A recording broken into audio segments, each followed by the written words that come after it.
Tá certo. Cleverson foi removido. Esperar para ver se ele entra novamente.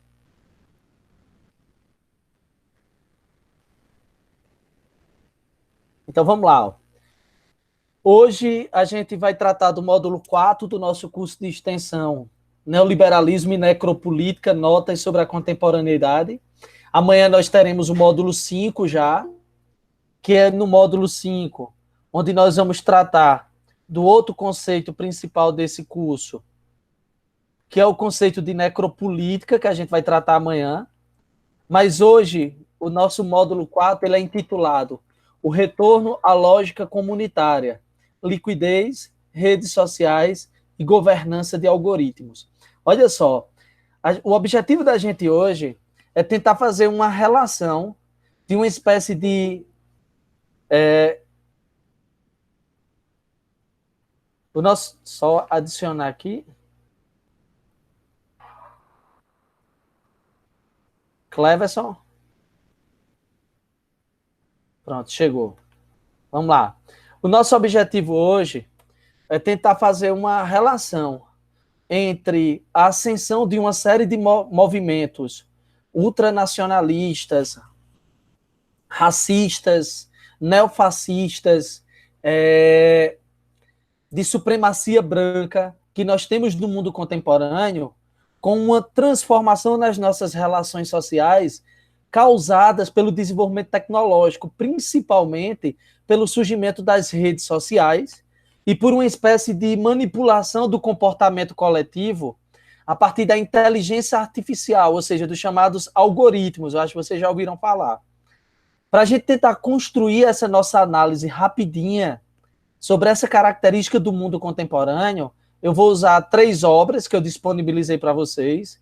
Uma é um conjunto de textinhos curtos do sociólogo polonês o Zygmunt Bauman, intitulado 44 Cartas do Mundo Líquido Moderno.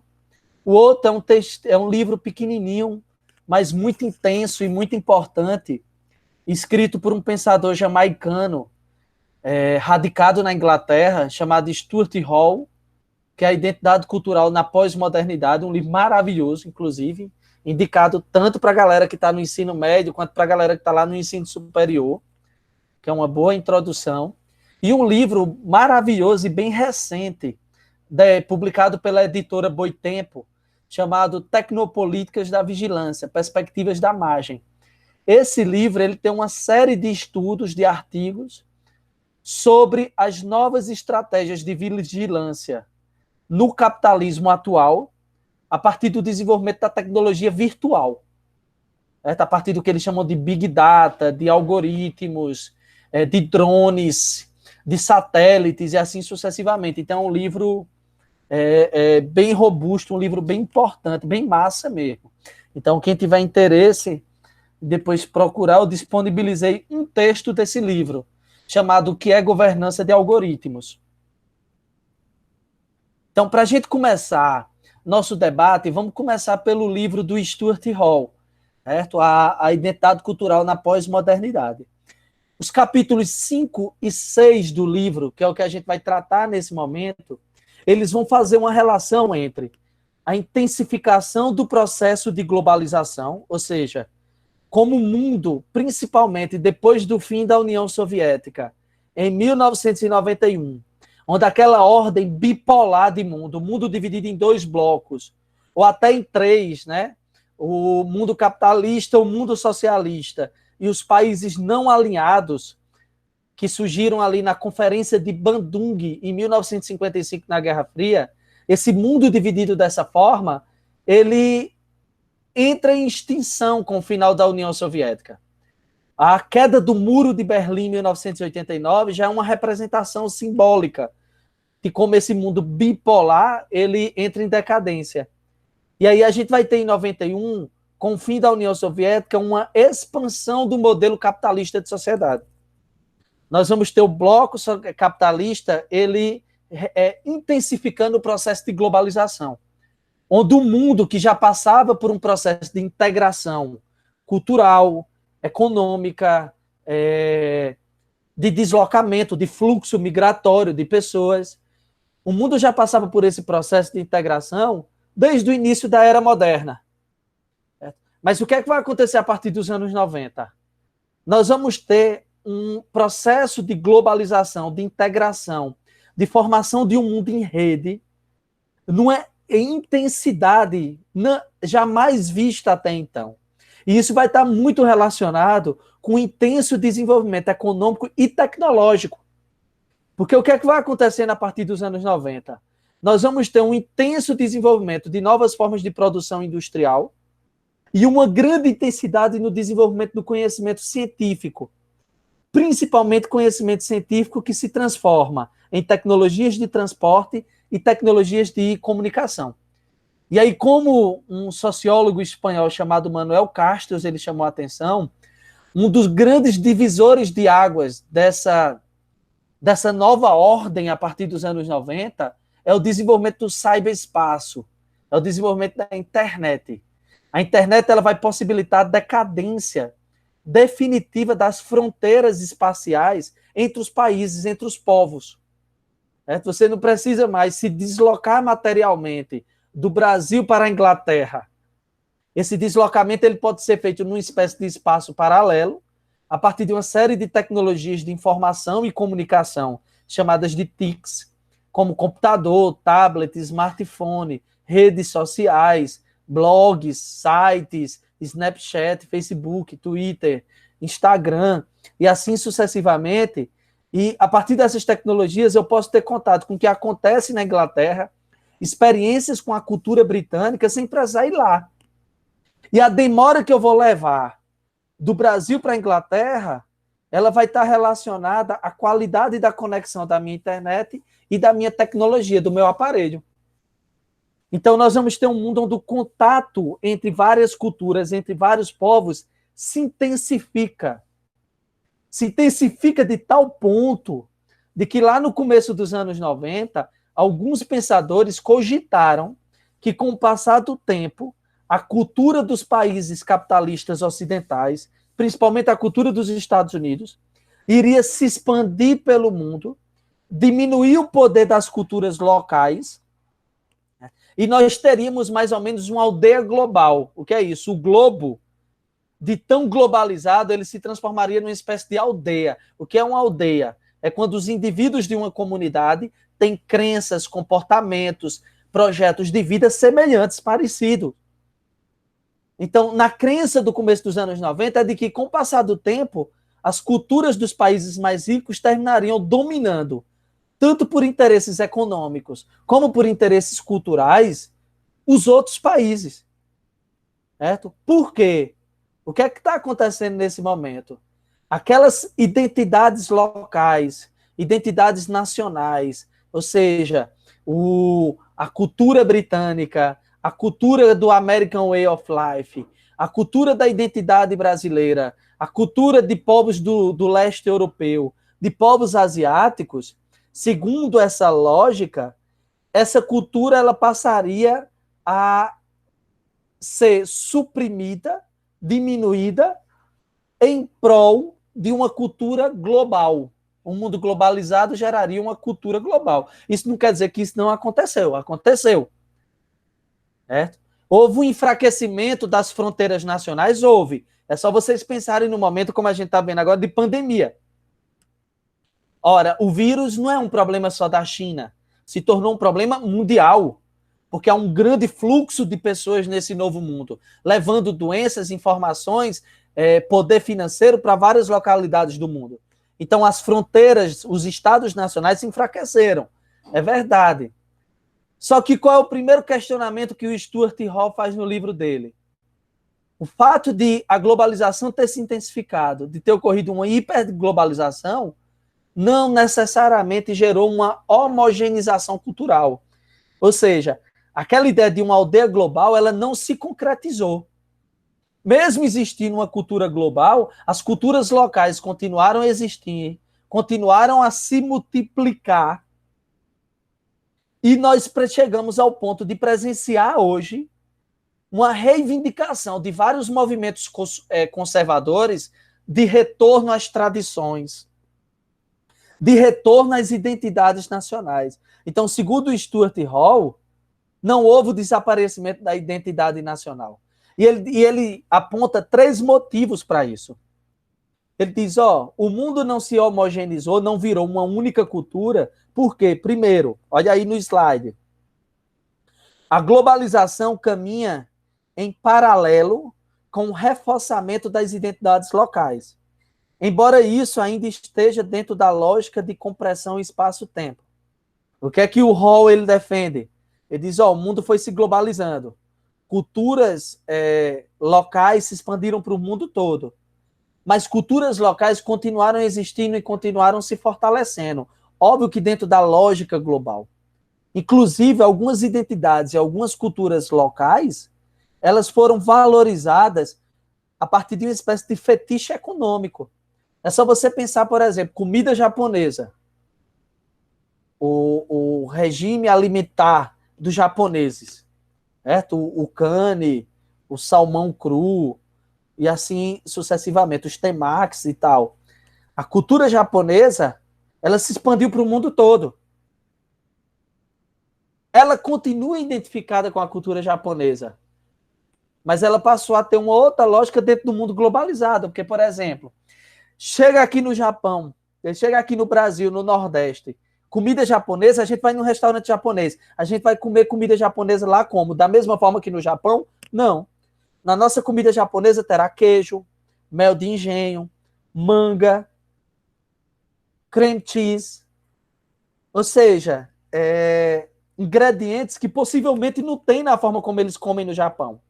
Mas o que é que está acontecendo na globalização? Essas culturas locais vão ganhando interesse econômico, se expandem pelo mundo e vão passando por um processo, do que a gente vai tratar mais na frente, de tradução.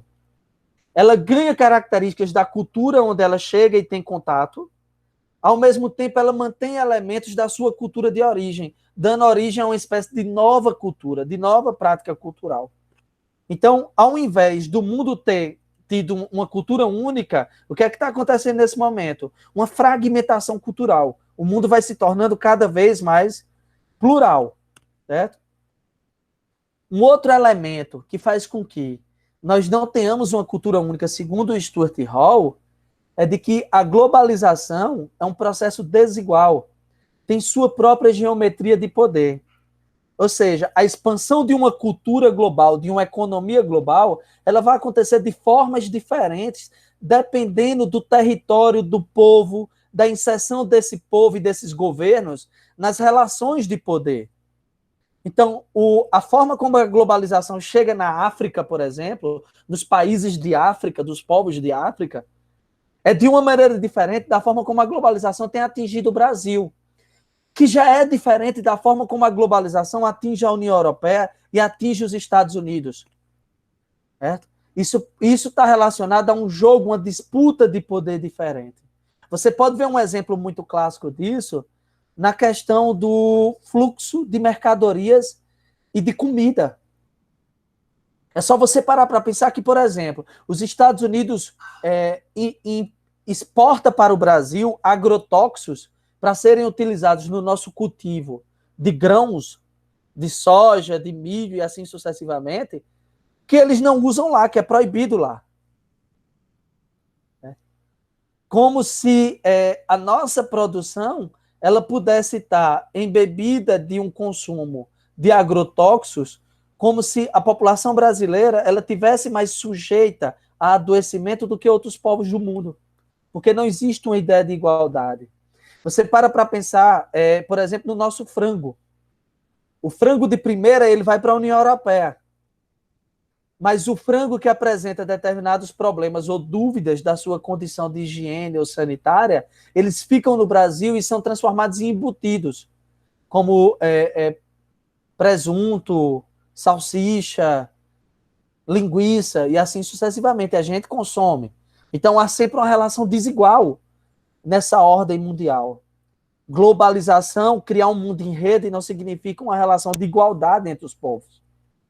Um outro elemento é de que a globalização retém alguns aspectos de ocidentalização do globo, mas as identidades culturais então estão em toda parte, passando pelo processo pluralizador da compreensão espaço-tempo. O que é que o Stuart Hall está querendo dizer com isso? A globalização, ela sempre representou uma espécie de ocidentalização do mundo, ou seja, de expansão do modo de vida ou da lógica de sociedade dos países ocidentais, principalmente dos países acima da linha do Equador, dos países nórdicos, da União Europeia, dos Estados Unidos e, no caso da Ásia, o Japão. Certo? E esse tipo de cultura ocidental ela vai sendo expandida até de uma forma quase autoritária em alguns casos por vários territórios do globo, como o Oriente Médio, como a América Latina e assim sucessivamente. Nem que isso gere uma série de práticas que causem desigualdade social, que causem violência e, ao mesmo tempo que essa cultura ocidental está chegando em várias partes do globo, as culturas locais elas simplesmente não vão ser engolidas, elas vão reagir. Elas vão se reinventar, elas vão buscar se fortalecer. Vocês podem ver o exemplo disso no Irã, com a Revolução Iraniana dos anos 70, como as culturas locais elas vão se radicalizar contra uma ocidentalização do Irã. Contra o Shah iraniano que tentava ocidentalizar o território. Hoje, no mundo contemporâneo, você vai ver isso muito fortalecido nos grupos, em parte do Oriente Médio, de fundamentalismo religioso islâmico, com práticas de atentados e assim sucessivamente, claramente no discurso contra a cultura ocidental. Então, a globalização ela não é um processo tão simples. Uma cultura global vai se expandir, uma cultura local vai ser abandonada, mas existe uma série de cenários diferentes, dependendo da forma como a cultura global lá chega, dependendo como as culturas locais vão reagir, e assim sucessivamente. É isso que o Stuart Hall está chamando a atenção. Então, continuando o debate do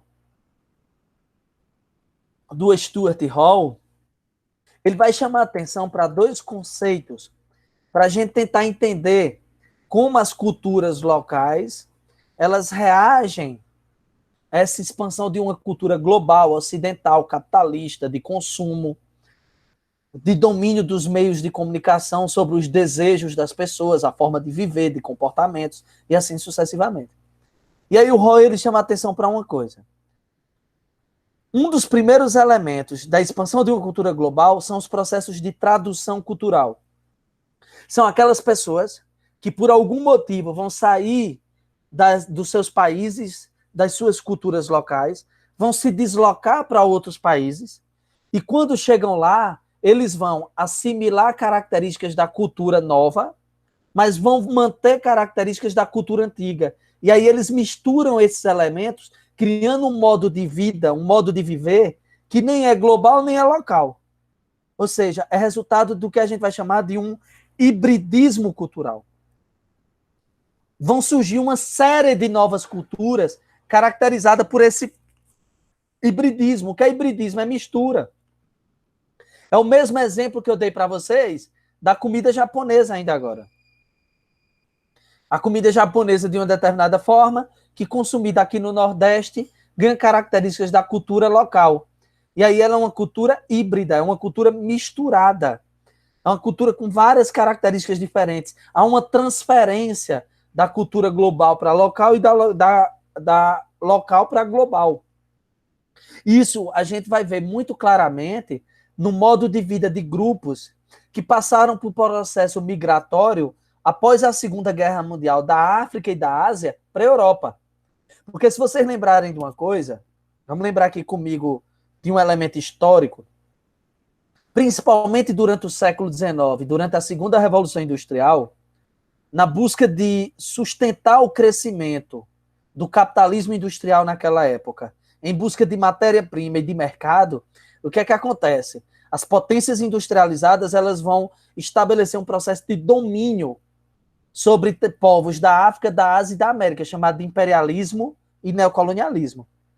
Vai haver uma dominação cultural e econômica, como dos Estados Unidos sobre a América, e vai haver até invasões territoriais, como aconteceu dos países europeus sobre a África, transformando aqueles territórios em colônias europeias. O que é que vai acontecer quando a Segunda Guerra Mundial, que começou em 1939, termina em 1945? o enfraquecimento político, ideológico, econômico e militar da Europa.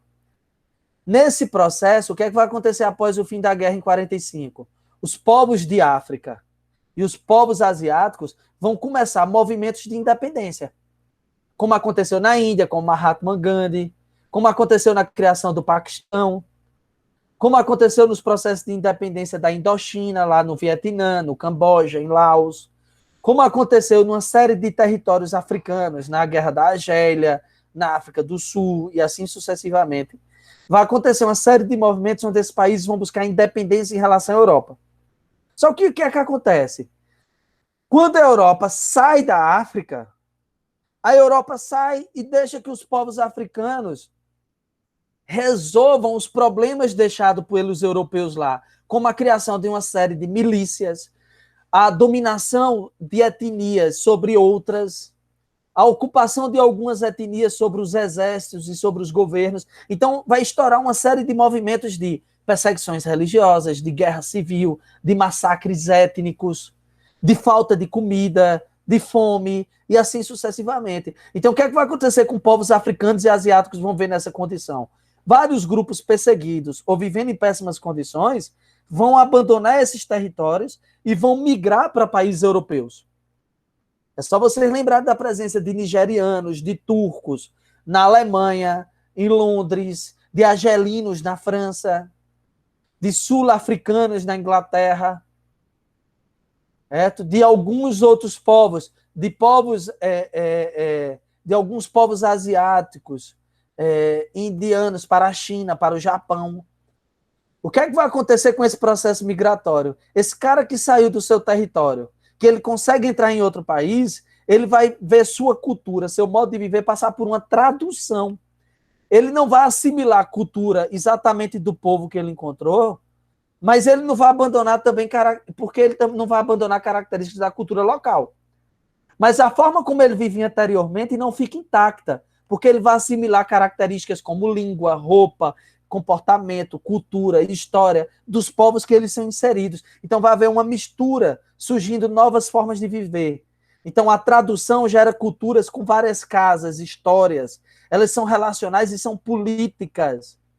Por que elas são relacionais? Porque esses povos vão gerar a sua forma de viver de acordo com as possibilidades criadas nessa nova nação que ele vai se inserir. Um nigeriano ele vai encontrar uma forma de viver na Alemanha onde ele possa se inserir. Então ele vai passar por transformação. Qual é a consequência disso? Se no mundo globalizado da internet nós estamos o tempo inteiro em contato com várias culturas, o que é que está acontecendo com nossas identidades? Elas estão se modificando o tempo inteiro, porque o tempo inteiro elas vão estar passando por esses processos de tradução. O mundo está se esfacelando numa grande multiplicidade cultural. Certo? Só que, ao mesmo tempo que está acontecendo isso, um outro elemento é característico desse mundo globalizado, um elemento antagônico, contrário, oposto à tradução, que é a tradição. Vários povos que se sentem excluídos, segregados, que vivem em péssimas condições, ou que vê suas verdades de gênero, classe, raça, nação, serem modificadas, esses vários grupos, ao invés de passarem por um processo de tradução, eles começam a reivindicar um retorno à etnia, um retorno ao passado. Eles começam a construir a ideia de que, para viver bem, eles precisam recuperar a cultura dos seus antepassados, perdida. Certo? Então, contraditoriamente, no mundo globalizado, nem todos são tomados pelo encanto da globalização. Alguns são tomados pelo estranhamento, pelo medo diante das transformações. E esse medo gera um desejo de retorno ao passado, à tradição. Então, a tradição é marcada por um desejo de purificação, de restauração de uma unidade contra a pluralidade, contra a globalização. Parte do princípio de algumas culturas são essenciais, ou seja, os povos já nasceriam com elas, então era preciso respeitar a manutenção dessa cultura. Então acontece em alguns territórios um revival étnico, um retorno à etnia, a grupos menores, a comunidades, religioso ou nacionalista. e alguns marcados por um grande fundamentalismo, radicalismo, desejo de combate às diferenças, desejo de eliminação da pluralidade, aumento de práticas de intolerância, de ultranacionalismo. Onde é que vocês vão ver isso? Lembra das processo migratório de saída de asiáticos e africanos para países europeus? Se viveu uma grande crise migratória, não sei se vocês lembram, recentemente, já nos anos 2010 para cá, da saída de asiáticos e africanos para a Europa, principalmente.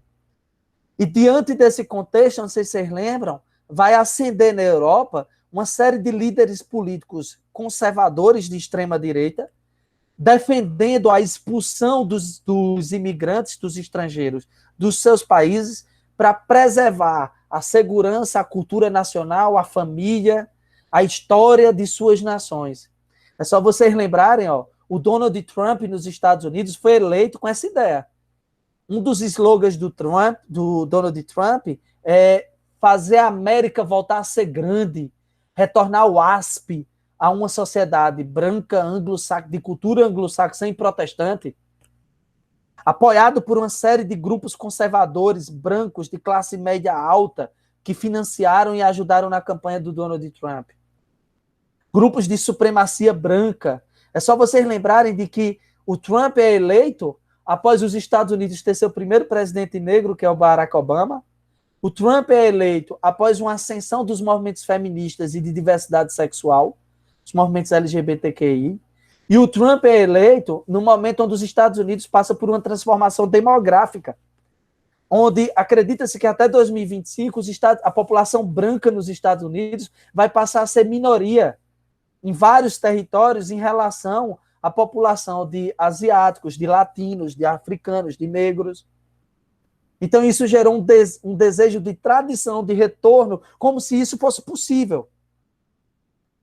Certo?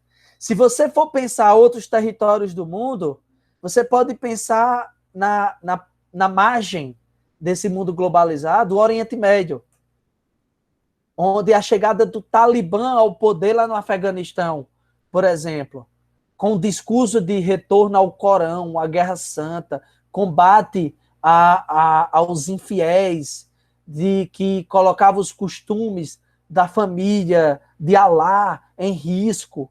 E aí vão formar grupos radicais que impedem que informações e cultura ocidental entrem lá no seu território.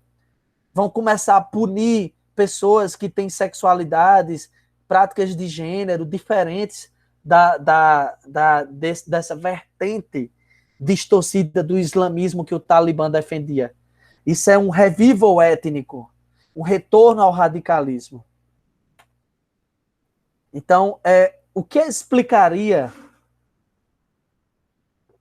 esse retorno de movimentos conservadores no mundo que, teoricamente, lá no seu princípio, nos anos 90, foi tomado pelo otimismo de que todos os modos de viver seriam aceitos, de que a pluralidade seria algo bom. O que é que, de repente, aconteceu para que a gente tivesse essa guinada conservadora e esse desejo de apagar as diferenças? Segundo, existem várias interpretações que o Stuart Hall coloca no livro. Eu listei algumas para vocês. Primeiro, reação à ocidentalização. A forma como a indústria e os meios de comunicação tentaram expandir o modo de vida capitalista numa tentativa de estimular o consumo. A partir de uma transformação cultural, gerou uma reação das culturas tradicionais. Beleza. Como, por exemplo, você pode pensar na Jamaica, a cultura Rastafari, como uma reação a essa ocidentalização e essa industrialização do mundo. Um segundo elemento é a reação à proliferação desigual dos bens culturais e econômicos da globalização. Como simplesmente alguns países eles vão se voltar contra esse processo de globalização por notarem que na divisão econômica do mundo eles ficavam com a parte de fornecimento de matéria-prima, de exploração de mão de obra. É o que acontece, por exemplo, aqui no Brasil, como o mercado financeiro, ele apoia a aprovação de uma série de leis, como as leis trabalhistas, reforma da Previdência, que joga a população brasileira numa situação de exploração do seu trabalho, de redução dos seus salários, mas esse modelo ele não é adotado em outros países, como na União Europeia, com países da União Europeia. É como se os povos latinos eles fossem vistos como racialmente inferiores, consequentemente capazes de serem explorados. Certo? Isso gera alguma reação de alguns povos. O fracasso modernizante das lideranças políticas das periferias gera o retorno ao fundamentalismo unificador. Ou seja, para alguns historiadores e sociólogos, povos, principalmente do Oriente Médio, teriam sido incapazes de levar ao seu governo líderes que conseguissem criar um projeto de nação que acompanhasse o processo de industrialização do resto do mundo. E isso faria com que esses líderes recorressem à tradição como uma forma de manter a unificação da sua nação e o apoio do povo ao seu governo. Seria uma estratégia. Um outro quarto motivo seria a reafirmação, a ortodoxia, ao passado, ao conservadorismo, às raízes culturais como movimentos de contra-identificação com a globalização. Seria uma forma de manter a identificação com o seu povo e uma reação à globalização. Essa reação, esse tipo de reação, vai estar tanto em grupos de esquerda como de grupos de direita. Você vê isso muito claramente, por exemplo, se vocês sacarem lá nos anos 70, o famoso guitarrista britânico Eric Clapton, em um show, no momento onde a Inglaterra recebia muitos imigrantes asiáticos e africanos, ele chegou a dar uma declaração de que expulsem os imigrantes. Eles vão pôr em risco a pureza inglesa, ou seja, tentando voltar a um inglesismo para se diferenciar do resto do mundo. Manter essa ideia de que existe uma identidade nacional a ser preservada. Então, só para deixar claro, tanto os liberais do século XVII e XVIII, quanto os marxistas do século XIX e durante o século XX, esses dois grupos politicamente opostos, que tem uma certa tensão na relação entre os dois, todos os dois concordavam com uma coisa, de que com a expansão da industrialização, com o passar do tempo, os valores locais seriam substituídos por valores universais, todos os povos compartilhariam. Só que o que é que o Stuart Hall está mostrando? Que não aconteceu isso. A gente presencia uma tentativa, na verdade, uma tensão marcada por uma multiplicação de modos de vida, ao mesmo tempo que a gente tem um retorno e um desejo de retorno às antigas identidades e às tradições.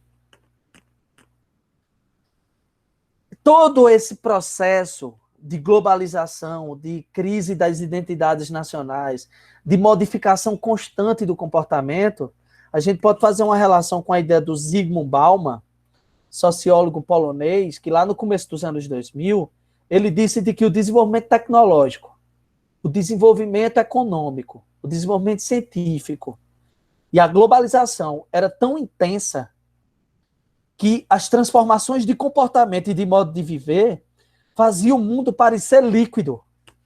Porque o que caracteriza um líquido?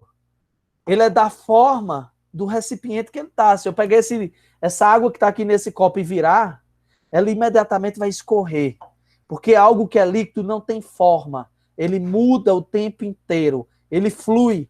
Então, Bauman diz de que esse mundo atual ele é marcado por uma transformação constante e rápida de tudo. Se você parar para pensar direitinho, você pode pensar, por exemplo, a evolução do celular, do smartphone. Há 15 anos, os celulares eles não tinham internet, eles mandavam SMS. Não tinham toques com música, era toque simples. Não eram toques polifônicos, como se chama. Hoje nós já temos celulares em 15 anos que geram uma revolução por você estar com o celular, você está com um satélite na mão, com um computador de bordo, com redes sociais para comunicação e a capacidade de ligar é a menor. Então, olha a velocidade de transformação. As transformações de comportamento.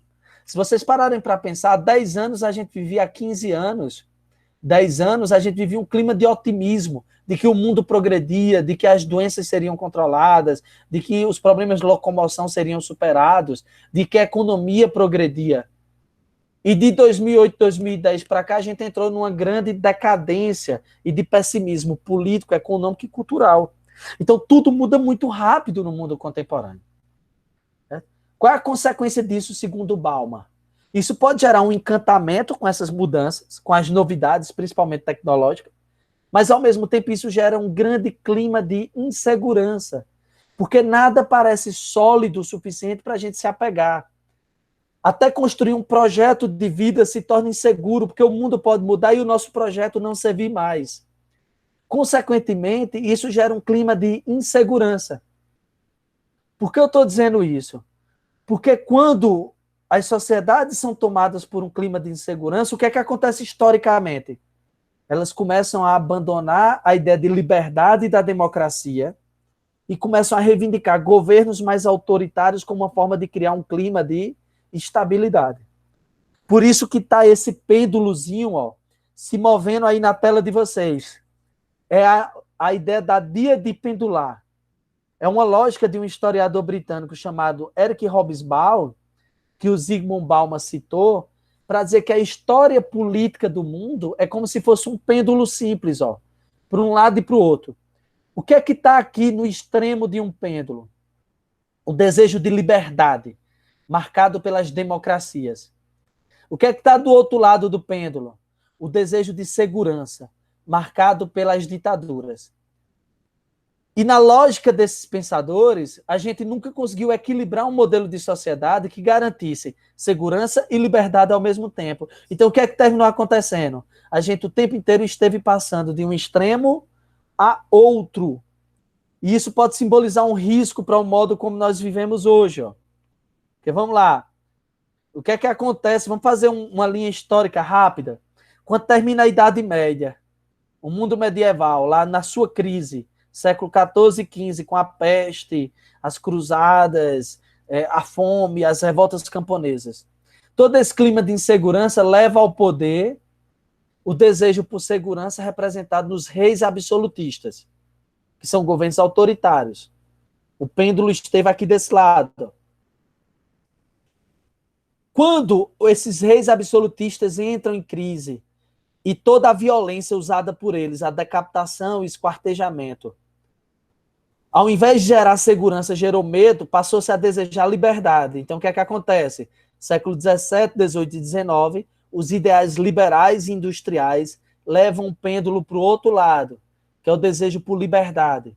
Então, vai se instituir regimes democráticos, como a democracia na independência dos Estados Unidos, em 1776. As democracias geram um clima de prosperidade e com a liberdade. Só que o que é que vai acontecer quando começa a Primeira Guerra Mundial em 1914?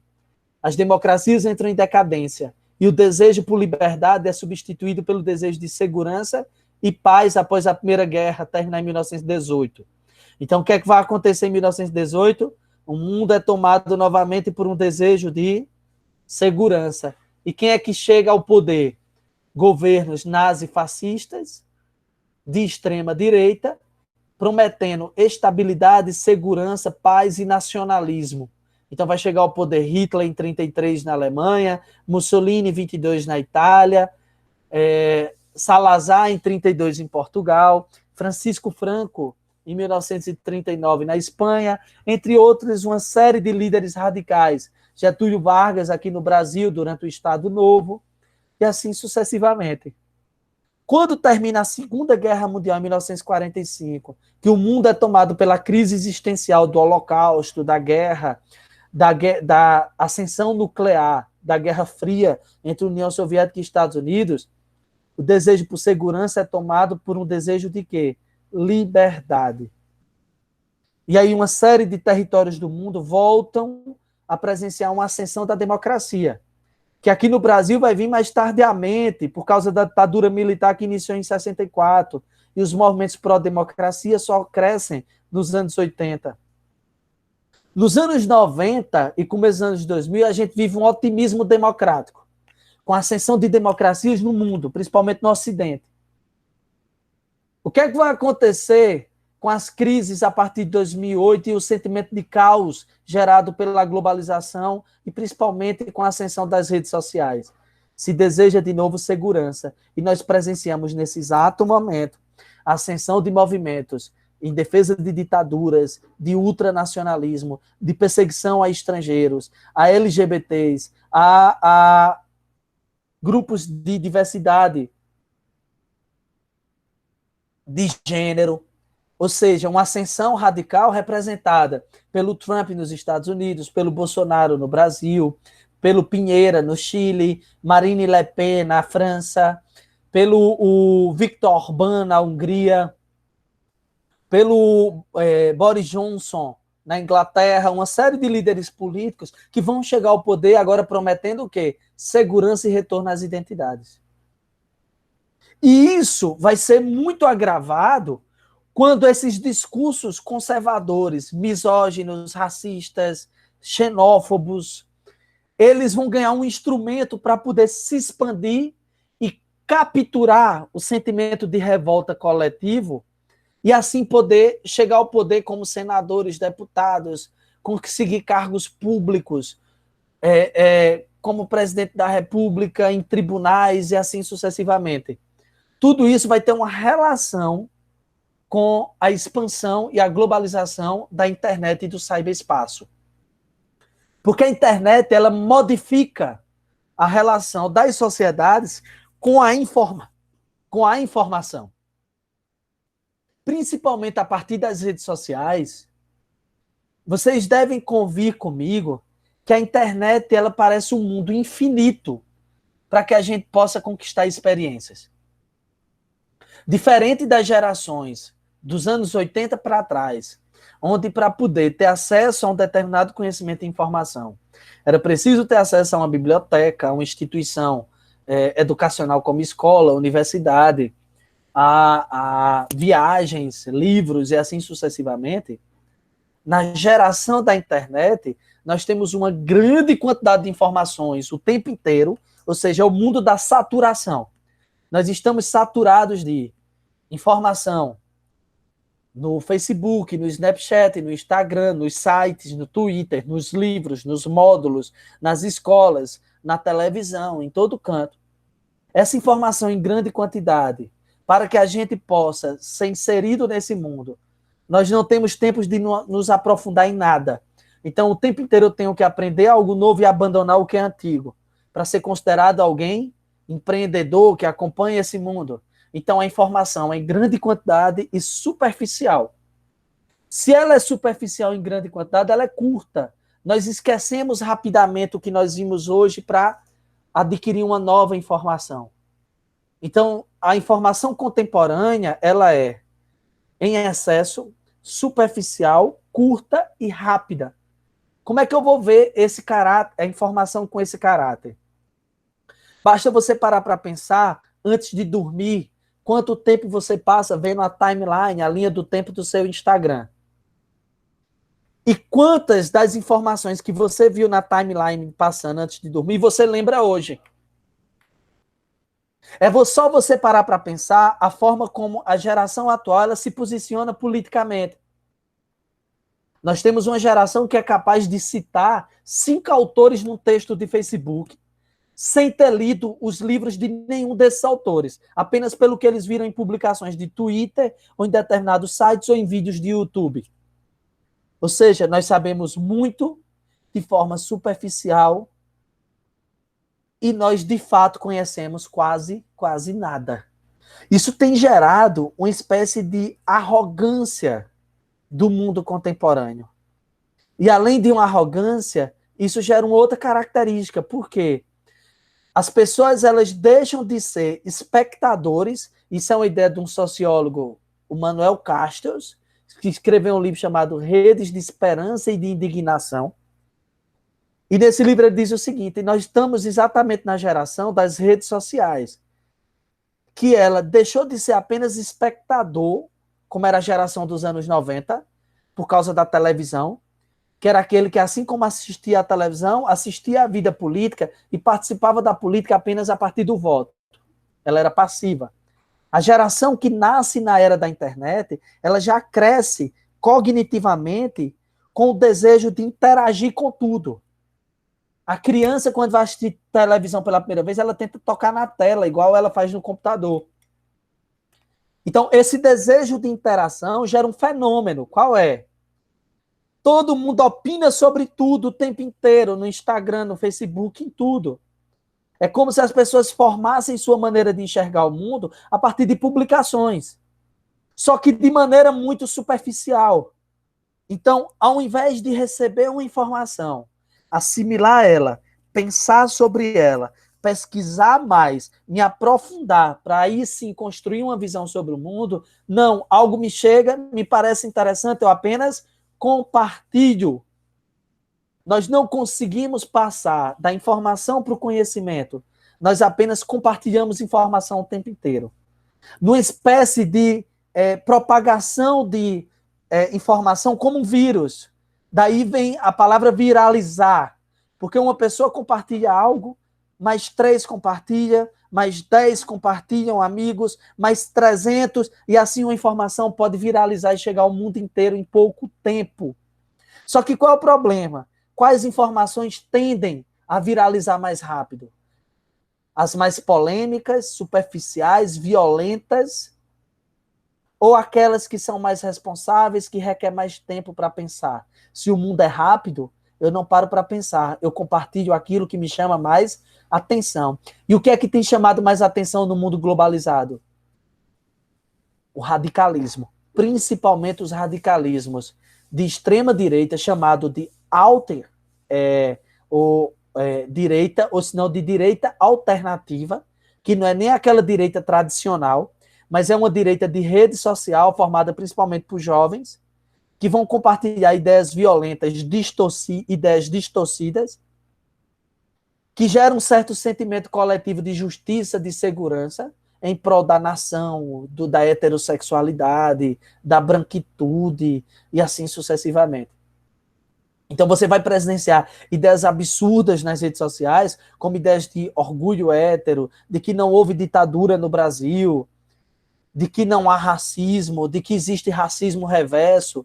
Essas ideias elas vão sendo compartilhadas não porque elas são consistentes, mas porque elas são polêmicas e chamam a atenção e atendem a essa necessidade de interação. Certo? Inicialmente, essa interação constante, ela gera um otimismo.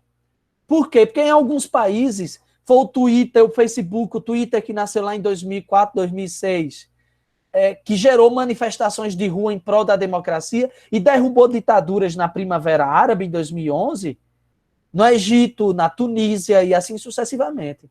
Só que o que foi que aconteceu? Principalmente uma parte da elite econômica do mundo, com interesse nessa visão de mundo da direita alternativa, ultranacionalista, racista, começou a se apoderar de estratégias tecnológicas para controlar as redes sociais e levar as pessoas a compartilharem ideias conservadoras e radicais, que levassem líderes radicais ao poder, e esses líderes radicais, usando desse moralismo, desse nacionalismo, colocassem em prática políticas neoliberais que beneficiassem o mercado financeiro. Então aí a gente teve uma injunção, que é uma informação superficial, que se propaga rapidamente em redes sociais, passou a ser manipulada por algoritmos, a partir de empresas de internet, de tecnologia, de programadores, financiadas pelo mercado financeiro, por alguns grupos, e esse financiamento faz com que as pessoas compartilhem a mesma informação e levem elas a escolherem determinados líderes políticos nas eleições, e com a chegada desses líderes políticos, um projeto neoliberal de sociedade seja colocado em prática. E esse modelo de manipulação parece perfeito. Por quê? As pessoas elas são levadas a compartilhar informações, mas no momento que elas compartilham, elas acreditam que foram elas que escolheram. Elas não notam que estão sendo manipuladas. Estão sendo levadas a compartilhar. Ou seja, é uma liberdade coercitiva. Eu lhe domino pela sua falsa sensação de liberdade. certo? Isso tem a ver com o desafio, ó, de que o consumismo de hoje não visa o acúmulo de coisas, mas a sua máxima acumulação. Por qual motivo, então, a bagagem de conhecimentos construída nos bancos da escola, da universidade, deveria ser excluída dessa lei universal? O que eu falava para vocês, o mesmo desejo que é estimulado de consumir um celular a cada 6 meses, porque se lança um modelo novo, é o desejo gerado para se consumir uma informação nova, mesmo que superficial, o tempo inteiro. Então, nós somos, ó, esse menininho aqui, ó, que está o tempo inteiro cercado de estímulos, mas ele não consegue se aprofundar em nada. Então, a vida dele é como uma fina camada de gelo. Se ele ficar parado, as novidades do mundo engolem ele. Ele não consegue entrar no mercado de trabalho, por exemplo, se não tiver um celular que pegue o WhatsApp. Ou ele possa trabalhar de forma remota. Além disso, esse menino não pode andar, não é o suficiente, nem correr, porque o gelo quebra. Ele precisa surfar. Fora isso, quem quiser ser visto nessa sociedade precisa gerar cada vez mais estímulos para que as pessoas compartilhem, principalmente com polêmicas.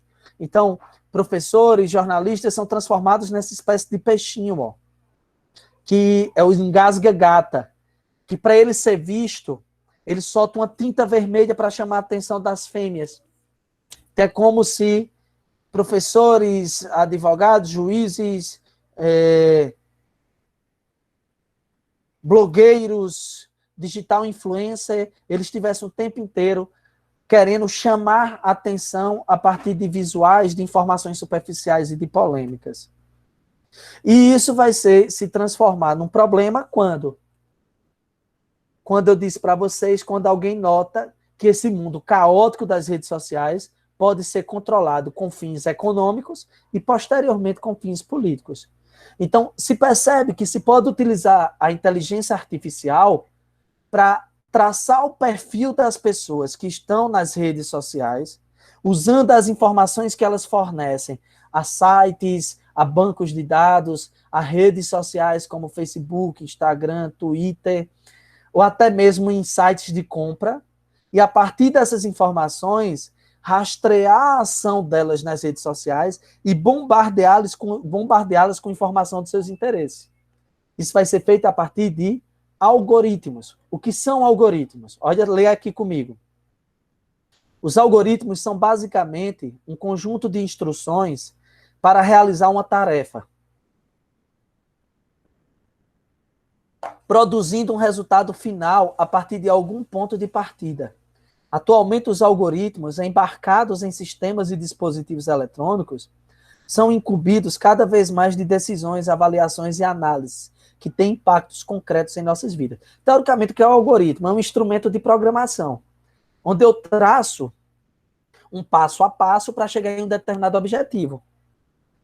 Mas o que é que tem acontecido? A inteligência artificial tem atingido graus tão sofisticados de que esses algoritmos eles vão ganhando uma espécie de inteligência própria e se retroalimentando com as informações que são fornecidas na internet. Então, surge aí o chamado algoritmo de aprendizagem automática, que ele não segue só o que foi planejado, mas ele vai mudando sua forma de se comportar na rede de acordo com as novas informações que são fornecidas no mundo virtual, para poder atingir seu objetivo. São os algoritmos de aprendizagem automática. É capaz de reorganizar seu funcionamento interno com base nos dados que está analisando. Algoritmos que fazem outros algoritmos. Isso gera algumas consequências. Por exemplo, opacidade. A própria pessoa que cria um algoritmo, com o tempo, ela vai perdendo a capacidade até de identificar as novas estratégias traçadas pela inteligência artificial para chegar em um determinado objetivo. Outra coisa, o algoritmo ele funciona a partir de um conjunto heterogêneo de atores que lhe transmitem a exata ação que pressupomos estar por ele sendo realizada. O que significa isso? O algoritmo ele se alimenta de um grande banco de dados que está o tempo inteiro se modificando de acordo com a ação das pessoas nas redes sociais. É o chamado Big Data. As publicações de YouTube, de blogs, de sites, de planejamento, de vendas, de redes sociais, tudo que é produzido e fornece um grande banco de dados, se transforma matéria-prima para o algoritmo alcançar seu objetivo. Então, por exemplo, se eu sou dono de uma fábrica de calçados e eu quero lhe vender um tênis, eu vou lá e consigo os dados do Facebook, consigo hackear. Com esses dados, eu produzo um algoritmo para fazer publicações ou para que minhas propagandas apareçam em sites, em perfis, para pessoas que têm o perfil de despertar o interesse de consumir o tênis. Então, o que é que eu faço? O cara entra lá num site, ele pesquisou uma vez sobre tênis no Google. A partir daquele momento, com essa informação, os algoritmos vão fazer com que esses tênis, as suas propagandas apareçam em sites de jornais, quando você entra. No seu Facebook aparece lá a propaganda do tênis que você queria, em suposta promoção. E aquilo vai lhe instigando a consumir algo que, teoricamente, você estaria escolhendo consumir, quando, na verdade, a partir de uma informação que você forneceu à rede, se traçou seu perfil, e traçando seu perfil, a inteligência artificial começa a lhe bombardear com publicações que lhe leva a agir daquela maneira. Então, esse banco de dados ele é caracterizado por um grande volume de informação que se modifica numa velocidade grande e com uma grande variedade. Onde é que vai ser buscada essas informações? No YouTube, criado em 2005. Em 2006, o Twitter, que foi criado em 2004, como uma rede de militância política para organizar protestos contra a convenção do Partido Republicano nos Estados Unidos. Em 2006, virou Twitter. Com o Facebook, criado em 2004, o Instagram em 2010 e o WhatsApp em 2009. A partir disso aqui, se cria um grande banco de dados que faz com que perfis sejam traçados e que publicações sejam viralizadas para manipular o comportamento das pessoas. Então, nós estaríamos, teoricamente, numa nova fase do capitalismo, que seria o capitalismo da vigilância completa em todos os espaços a partir da internet, de aplicativos, de celulares e assim sucessivamente. É possível traçar o perfil, por exemplo, do seu deslocamento a partir de satélites ligados aos celulares. É uma das discussões que a gente tem hoje, por exemplo, na pandemia. Como alguns governantes pediram para empresas de telefonia fornecerem dados de satélites da circulação de pessoas em espaços para saber onde elas foram, para poder mapear a circulação de pessoas com sintomas do vírus. Isso pode perfeitamente ser utilizado para manipulação de nossa circulação, para o consumo, para movimentos políticos, por exemplo. Então, inclusive, a gente pode lembrar do Karl Polanyi, um historiador do começo do século XX, que ele dizia que o capitalismo ele é um processo de mercantilização da vida, de transformar várias dimensões da vida em objetos de consumo. Então, por exemplo, talvez a primeira forma de transformar a vida em mercadoria foi a mercantilização do trabalho. Quando nós passamos a fornecer nosso trabalho como força de trabalho, vender nosso trabalho. A segunda forma talvez tenha sido a transformação da propriedade em propriedade privada, a mercantilização da terra, da posse. A terceira forma talvez tenha sido as relações de troca transformadas em moeda, o dinheiro. E talvez a nossa quarta característica tenha sido a vigilância, a partir da mercantilização de todos os elementos da nossa vida, a partir da internet e do controle da nossa vida pelas informações que nós mesmos fornecemos a esse Big Data, esse banco de dados que os algoritmos usam para poder traçar nossos perfis e nos levar a ter determinados comportamentos. Então, o que seria essa economia da vigilância? Só ler essa citação. A economia de vigilância baseia-se em um princípio de subordinação e hierarquia. A velha reciprocidade entre as empresas e os usuários desaparece por trás do projeto de extrair excedentes de nosso comportamento para fins concebidos por outros, vender publicidade. Nós não somos mais os sujeitos da realização do valor. Também não somos, como alguns já afirmaram, o produto vendido pelo Google. Somos os objetos cuja matéria é extraída, expropriada e, em seguida, injetadas nas usinas de inteligência artificial do Google, as quais fabricam os produtos preditivos que são vendidos a clientes reais. As empresas que pagam para jogar nos novos mercados comportamentais.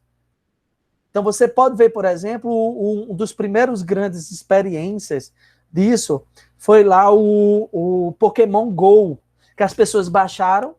A partir daquele momento, já forneceram dados para se cadastrar. A partir desses dados, elas passaram a circular por determinados espaços da cidade.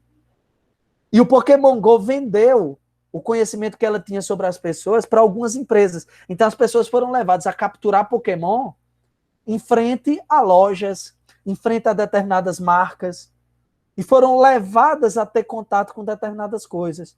Fora de que as informações fornecidas por elas puderam ser vendidas para lojas ou para empresas de programação para produzir algoritmos para levar essas pessoas a consumirem determinados produtos. Então é como se o tempo inteiro nós estivéssemos sendo vigiados. Vocês já devem ter tido a sensação de falar alguma coisa perto do celular e quando abrir o Google no celular já apareceu uma propaganda sobre o que você estava falando. Então, há uma sofisticação da liberdade coercitiva, como nós estamos sendo controlados. Eu coloquei aí algumas etapas.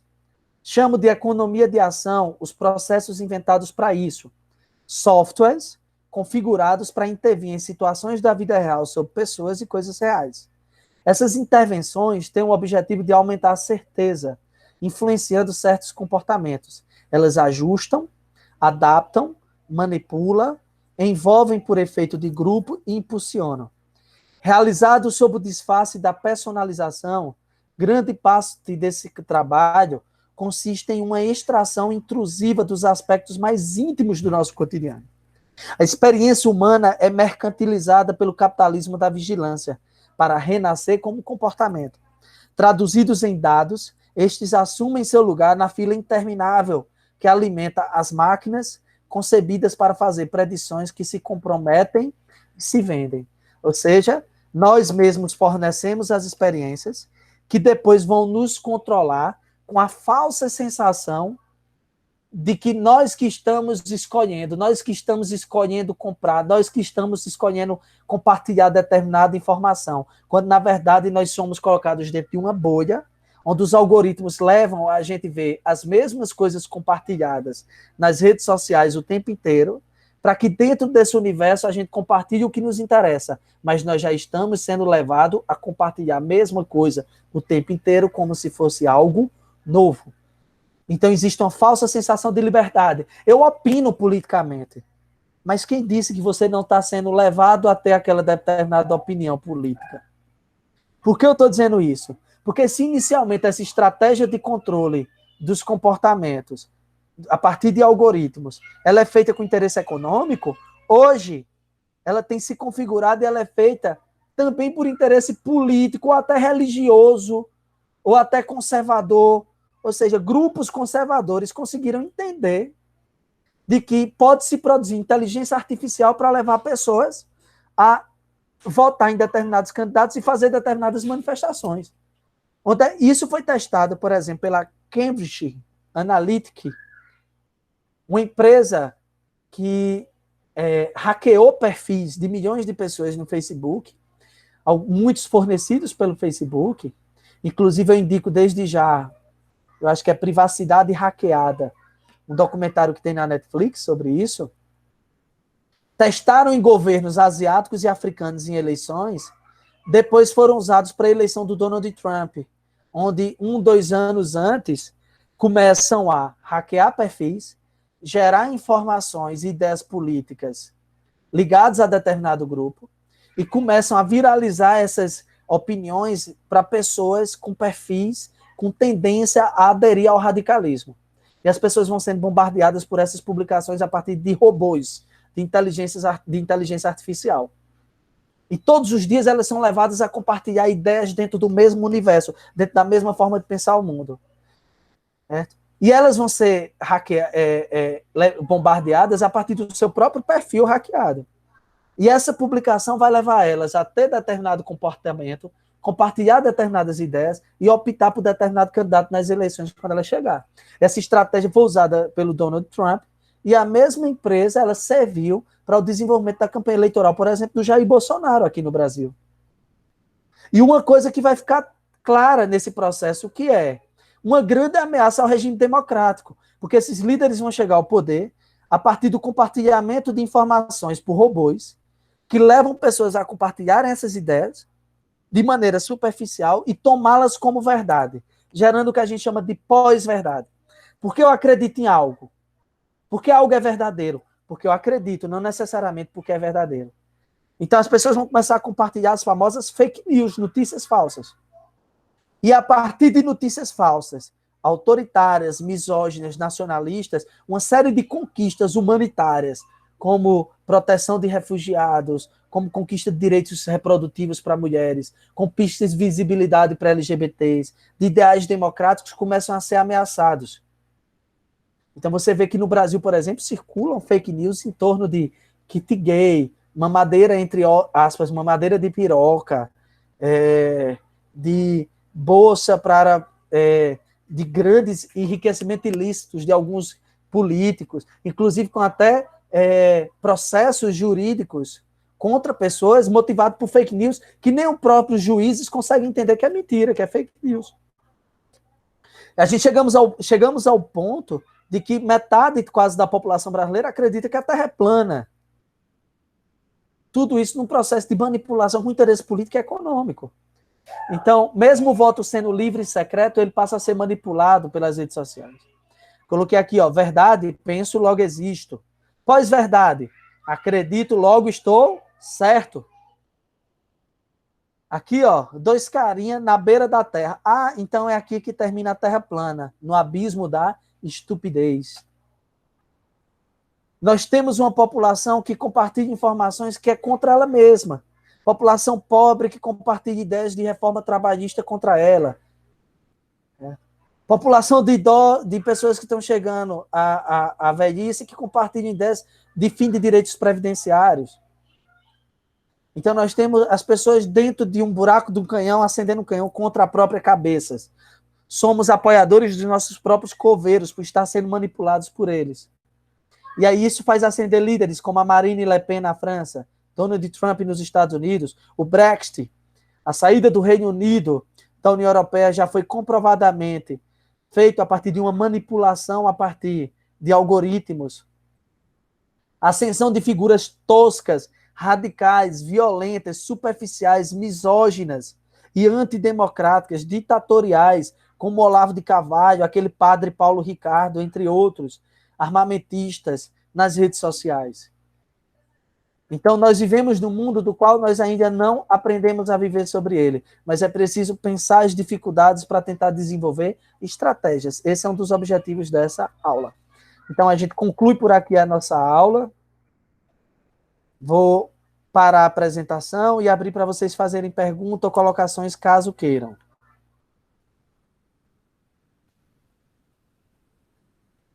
Alguém quer fazer alguma colocação? Alguma pergunta? Leram a obra? Escutaram os podcasts?